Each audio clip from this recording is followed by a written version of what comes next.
কি অবস্থা সবার? হঠাৎ করে ছেলে এবং ছেলের বাবার প্যারা ওঠে যে তারা বিরিয়ানি খাবে। তো একদমই কোনো প্রিপারেশন ছাড়াই, ঘরে কিছুই ছিল না তেমন মশলা। তো কি করার, তাদের যেহেতু আবদার, তাদের আবদার তো রাখতেই হবে। তো চলে গেলাম বিরিয়ানি রান্নার জন্য। এখানে আমি প্রথমেই কিছু বেরেস্তা ভেজে নিচ্ছি। বেরেস্তা ভাজা হয়ে গেলে এখানে আমি 1 কেজির মতো হাড় এবং গোছ সহ 1 কেজির মতো মাংস নিয়েছি।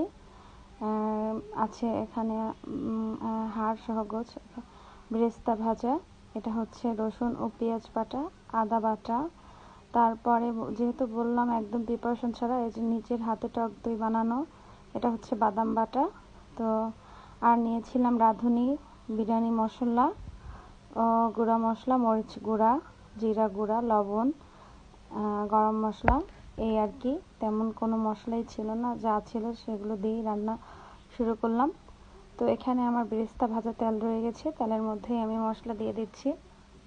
আদা রসুন বাটা, পেঁয়াজ বাটা, বাদাম বাটা, আর আমার হাতে তৈরি করা সেই টক দই, এগুলো দিয়ে তারপরে সমস্ত গুঁড়ো মশলাগুলো দিয়ে এর সাথে দিয়ে দিলাম বেরেস্তা। সমস্ত মশলা মিক্সড করার পরে এর ভিতরে দিয়ে দেব সেই গোছ দিয়ে কিছুক্ষণ নাড়াচাড়া করে কষিয়ে তারপরে এই তো গোছটা প্রায় হয়ে এসেছে। এরপরে অন্য একটা কড়াইতে তেল দিয়ে তার মধ্যে গরম মশলা দিয়ে চালটা দিয়ে দিলাম। চালটা ভাজা ভাজা করতে হবে, যত ভাজবেন তত সুন্দর হবে এবং বিরিয়ানিটা তত ঝরঝরা হবে। এরপরে আমি দিয়ে দিচ্ছি পানির পরে কিছু আস্ত কাঁচামরিচ। আর এখানে আমি আরেকটা টিপস বলে দিচ্ছি, এখানে আমি দিয়ে দিচ্ছি কিছু লেবুর রস। এটা দিলে আর কি একটার গায়ে একটা লাগে না, বিরিয়ানিটা খুব ঝরঝরা হয়।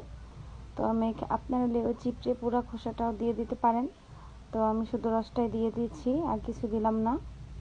এর সাথে অ্যাড করলাম সেই মাংস, যেহেতু গরুর মাংস তাই আগে দিয়ে দিলাম, আর একটু সিদ্ধ হবে ভালোভাবে। তো এই তো আমার বিরিয়ানি রান্না শেষ।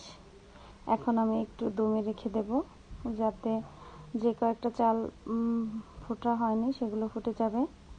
সুন্দরভাবে নেড়ে চেড়ে নিচেরগুলো উপরে দিয়ে উপরগুলো নিচে দিয়ে ভালোভাবে একটা ঢাকনা দিয়ে ঢেকে দেবো। এই তো পুরো কমপ্লিট। এরপরে উপরে বেরেস্তা দিয়ে গরম গরম বিরিয়ানি রেডি। এরপরে খাওয়ার পালা। আসলে খাওয়ার পরে ভিডিওগুলো করা হয়নি, বিরিয়ানিটা খুব মজা হয়েছিল যেহেতু হঠাৎ করে করা, আর তেমন এখানে অনেক কিছু মশলা দিইনি। আল্লাহ হাফেজ, সবাই ভালো থাকবেন, সুস্থ থাকবেন।